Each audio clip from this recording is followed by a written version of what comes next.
Hey everyone, so Paul and I are gathered together to talk about potential material for our next Nerdletter issue. So that's what we do every 2 weeks. We have a discussion among ourselves what we plan to write about, and then So let's just dive in. Paul, if that's okay, I'm gonna go first, and I'm gonna just share my browser Yeah, do it. with you. All right, so I have very interesting three subjects for this issue. This is article that is actually in German on this Of on bulls this and website. bears. Yeah, of Yeah. both. Yeah, exactly. Bulls and bears. You can. I think everyone who works with SAP, we have some level of German. Yeah, I took German just, in I took just German in high school too, so I yeah. have like Oh, okay. All right. So we're in good shape. Yeah. yeah. So I read it with a Google Translate, which I think does pretty decent job with this article, Mhm. and of course I can Ooh, understand some SAP stuff. question for you. Yeah, yeah, When you do Google Translate, hmm do you translate this to English yes, or okay. yeah. Russian really sucks, and I don't understand SAP in Russian. Even when I'm Oh, talking okay. to Russian people, I'm like, can you Mm. tell me what it's called in English? Because yeah, it's very weird. So anyway, so this article about different types of SAP customers and clients for Interesting. consulting companies. So bulls are kind of more advanced, maybe larger companies, but that's not necessarily about the size. It's more about Yeah. how companies approach their innovation and SAP projects. So bears are not as nice as bulls. They are those, companies that no one really wants to have as a client, I guess, because they're don't typically have vision, so it can be pretty dysfunctional SAP project. I think that article really resonated with me, and even though it's in German, I think it has like international coverage. Yeah. It's pretty much the same in the United States. I So mean, literally, your description. I'm like, yep, yes. yeah, I know exactly what you're saying. yeah, Yeah. and especially some quotes from it, like sometimes whoever screams the loudest gets their way. I'm like, yeah, that's totally happened on many Ugh. projects. So that will be, I think, interesting highlight, especially for the readers who do not read in German regularly. All right. So next subject would be that's it's kind of unusual for me because I'm not really UI5 developer, but we always speak up for open source development Yeah. and for Yeah. whatever community sharing out there. So I found about this best of UI5 kind of a collection of different UI5 open source material. And it also has like nice links to other related open source projects. So I thought I would just highlight that Yeah. this kind of exists, and maybe you can like write some editorial comment on it because you're definitely there's definitely more your I'm thing than mine. I'm Mr. UI5, as they say. Nah. Yeah. Let me ask you this: Mhm. Who is behind this page? So there are actually several contributors. I Oh, there's found it, Volker, yeah. So there's Peter like the Musik. whole group of people. Yeah, I found it from Marius. Marian's Twitter. Mm. So hey Marian. And but yeah, you can recognize many names from it. So many of them are on Twitter, and I'm thinking maybe we can even create a list of Twitter accounts from this one, like we did for Microsoft Group. So that might be helpful because We I should. think many of them, yeah. These Go guys ahead. deserve a shout out for maintaining this for sure. Yeah, yeah, exactly. So that's pretty much like, hey, it's not as much about UI5, but about the fact that it's really a nice project that's And you're available out there. and you're right too, because like just in general, like that open source needs more love. The Yeah. concept of open source needs Mm, more love in our world because that's where, frankly, if I'm going to be vulgar, I'll just say it. That's where shit gets done. yeah. You know. Yeah. So like these, and what has been kind of delightfully surprising to me is the degree to which there are UI5 folks contributing, making a difference, doing things in open source. I just never, part of you just never expects SAP to care about that, Yeah. right? But the Yeah. community, as much as the community has had its ups and downs for other things, open source has really kind of grown a sturdy set of legs lately in this space. Yeah. So I think that that should be a nice highlight. And I bet not many readers actually know about this. I didn't even know it existed. I think I've seen it once, but I never even I didn't hardly bother to look. I think one of my colleagues at Bodark showed me. Yeah. Anyway. Yeah. All right. So just spreading the word.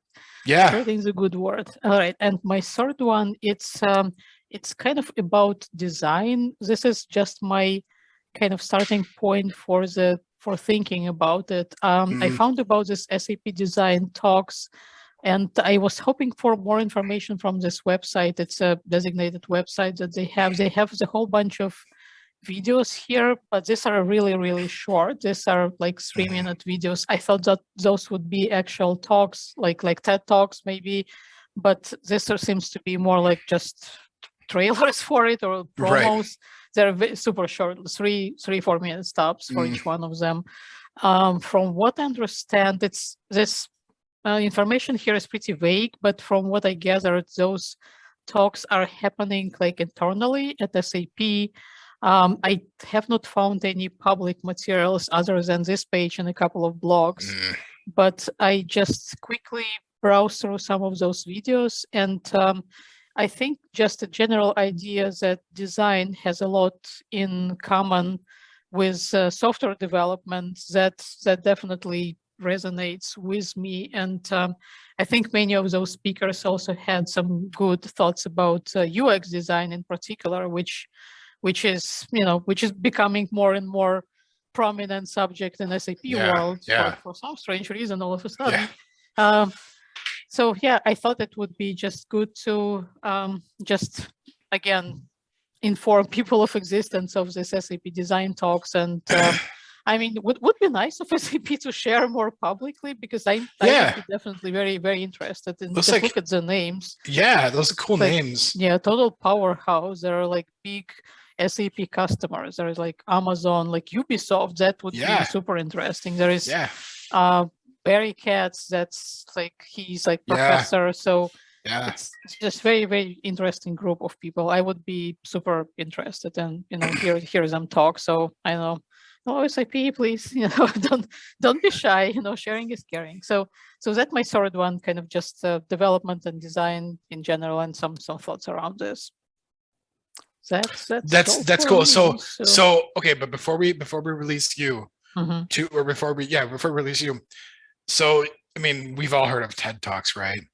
So I think we need to come up with a new name for the SAP design talks, like Tobias talks or Theodor. It's like something German sounding, right? But still has a teen Torsten talks, Yeah, there we go. That's my contribution to what you said, is to swing and miss terribly at a pun on what you've shown. But that looks really cool.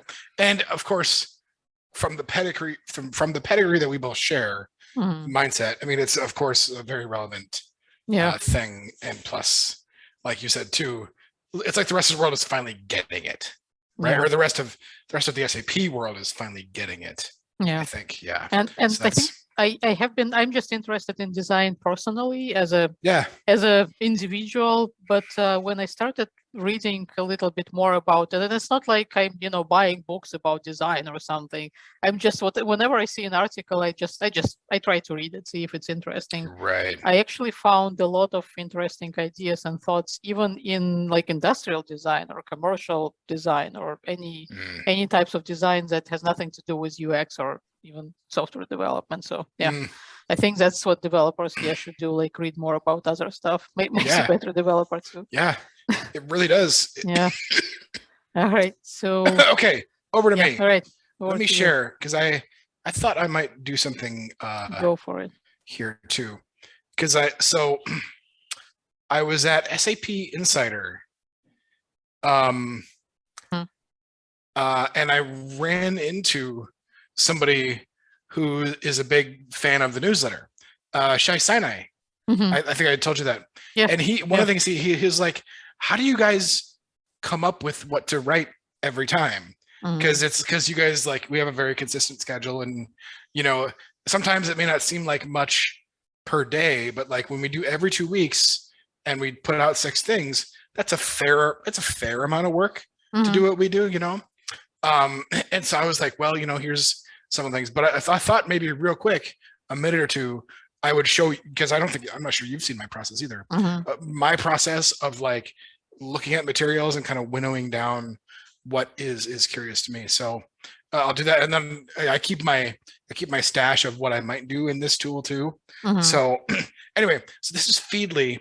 This is one of the most popular replacements for Google Reader. Remember back like 8 years ago, whatever, Google Reader died off. And Google Reader was the best. I loved it so much. And so when Google Reader died off, for a couple of years, I used Feedly as my RSS gatherer, and then I kind of just lost interest. But when you and I started talking about doing this newsletter again, I thought, you know, it might be better rather than just like opening my browser and just like randomly navigating to whatever thing each day, that I kind of start to gather my sources back together again a little bit. So I went out and I found my old Feedly account, and then I started like snipping and saving and rearranging it toward what you and I do. So what I do is I have I think six categories of feeds that I look at. And then in each category of feeds, I have a business category, and honestly, I don't look at that one too much. But then in that category, I have the feeds that I read from, right? Washington Post, Forbes, Wall Street Journal, like that's, even then I don't spend much time in this tab. Many of these things are like way over my head business wise. But then I have a cloud tab, and I gather up all of the sources that I look at for cloud type information, right? I have an enterprise general tab where I go different places. I look for enterprise information. Machine learning tab for all the stuff I look at in the machine learning world. An SAP tab for the SAP sources that I look at. And then a tech general tab where I just have like a bunch of techie stuff. This is where most of the stuff I borrowed from back when kind of landed here. And, you know, as the days go by, more and more things show up here as unread. And usually what I do is I just wait, I go through it, and then I mark them all as read again. And then like 1,000 of them will pile up, you know, and I'll kind of scroll through a couple of them, and then I'll mark them all as read. But then basically what I do is like in whatever category I'm looking at, I just like look at the feeds, and then literally I just look at the titles and the blurb, and I go, oh, is that interesting to me at all? Yes, no, maybe, whatever. And so if it's at all interesting to me, I save it to a board called Ideas for Current Ben, Boring Enterprise Nerds. And I save it there. And then after I've done a few days of that here and there, whatever, this board, which I have kind of like Pinterest pins for, you know? Yeah, I was just gonna say it's like Pinterest for RSS feeds. Enterprise software, yeah. I go look at it, and then I usually have like 10 or 12 in here after a few days. And then from there, I like either throw away the ones that aren't as interesting, or I save them for later, like later. And then I come down to like 3 or 4 that I'm thinking of will be the ones I do for the issue. And so these are the 4 right now that I'm looking at. Probably reduce one of these out of here. I'm not sure which one yet. But this is what I'm kind of looking at. So anyway, that's the window into my head. But so the first one up, what's new in SAP AI Core and SAP AI Launchpad? Wait, there is SAP AI Launchpad and AI Core, and there is something new in it? Wow. You just hit on my thing. Is what's new is, oh, those things exist. I did not know that.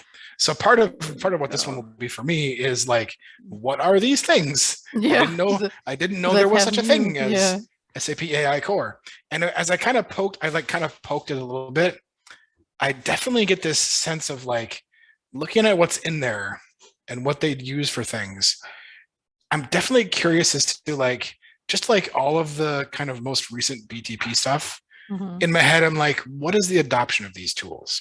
Because part of me thinks that like for the folks out in the world who know AI, machine learning stuff, I don't think very many of them at all grew up in the SAP space, Yeah. right? They Yeah. come from other disciplines and other Yep. educational and professional backgrounds.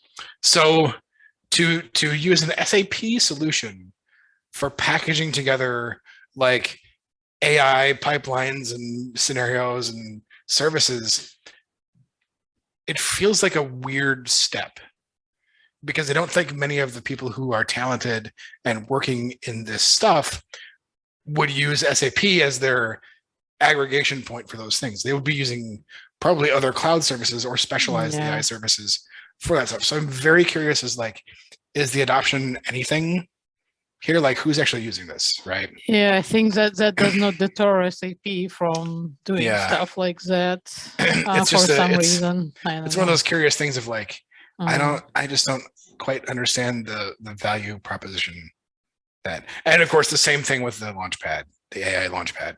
Like, who if you're an AI pro, are you going through SAP to do your AI stuff? Probably not. Yeah. So I'm just curious about that. We'll see what turns up with that, but that's one of my pieces, is to kind of look at that a little bit here. Another one kind of in that same AI space is, don't mean to have that playing. There's a brief documentary here about DeepMind, which is, Google acquired them like 8 years ago or whatever. And these guys are the ones who remember in the last few years, they made the AIs that beat the players of Go. Oh, yeah. The DeepMind is the people who made those. And then they made AIs that play video games really well. And then they made an AI that played which is chess. What we need yeah. for play video games. They made an AI that played chess better than any other computer in the world. And then it generalized to other games too, better than anything else in the world. And then they've also done serious work too, though, because they also do things like AI for protein folding and medicine research, and AI for data center power management. So Google spends something like 20% less than they used to on like the power and cooling of their data centers, because they have intelligent management of those resources. And that intelligence was gained through DeepMind's attention to it. So it's really a fascinating company that they acquired, and fascinating for what they do, not just for the sort of game stuff, but for real world stuff that is really actually AI and making a difference. So I wanted to kind of bring that to folks to see that kind of stuff, because I think it's just, I mean, anybody who reads the newsletter knows I'm kind of a nerd for AI, but like, this is one of those great stories in that space that's like, I think everybody should be fascinated by this. So that's that. The next one is, so there's a piece here, how SAP UI5 could bring together consultants and developers. And I mean, are they not like the same thing? I'm confused. So it's a little functional confusing. Consultants. I think that what this person means is functional consultants. Okay. And so there's several things in here to kind of unpack. One is there's this SAP Fiori makers calls, which I think I heard of, but I've never attended one. But this has almost that same, like maybe one level less prestigious, but that same idea as what you showed of the design talks. This is like implementing design talks, right? Yeah. So they have this thing. I'll probably sample one or two use cases from here and look at that stuff for folks to see. But also some of the other pieces this person brings up is getting together with this other guy here and talking about how this person approaches bringing together the consultants and developers and designers. Very, very similar in that stuff to that UX, just the overall UX question, right? So a few things here. This is the one where I'm not sure whether I have an angle yet. So I'll probably read it through another time or two, and I'm like, I don't know, maybe this isn't the right thing for right now. Which is fine. It happens with our stories a lot. Yeah, I sometimes have like two that I'm not really sure about till the last moment. Yeah, I have, like I've said, I have my So in case you decide not to go with this one, do you have something in mind as like an alternative? Yep. So then the other one is I want my ERP. Remember that song? I want my MTV. I want my MTV. Yeah. So what SAP and MTV have in common today, which is I think the gist of this is, so SAP is 50 this year, by the way, which is amazing for a software company. The issue here too is the state of things now I love this versus the state of things back when. Does it rhyme with how MTV was, right? Because MTV was very much like, yeah, that's what that is. It's music television, right? Back then. And then things changed, not right? Anymore. Yeah. So the same thing with SAP. Like, what's the similar path of like those? How is it not recognizable from its roots? That kind of stuff. That's fascinating to me, and I think this is a well-written piece. No, I think you should totally write about this one. Yeah. So I'm gonna, unless I come up with something like amazing analogy, I'll probably sack this one for later and stick with the DeepMind, AI Core, and I want my MTV as my stuff for this time around. Yeah, it's a very nice article. Yeah. So that's it. That's what we do, guys. We share and discuss, and in the case of myself, when I have one too many, Jelena is a great person to say, that one's dumb, don't do it. All right, so that's peek into our creative process. Yeah. And so thank you guys for watching, and we'll see you next time. Bye.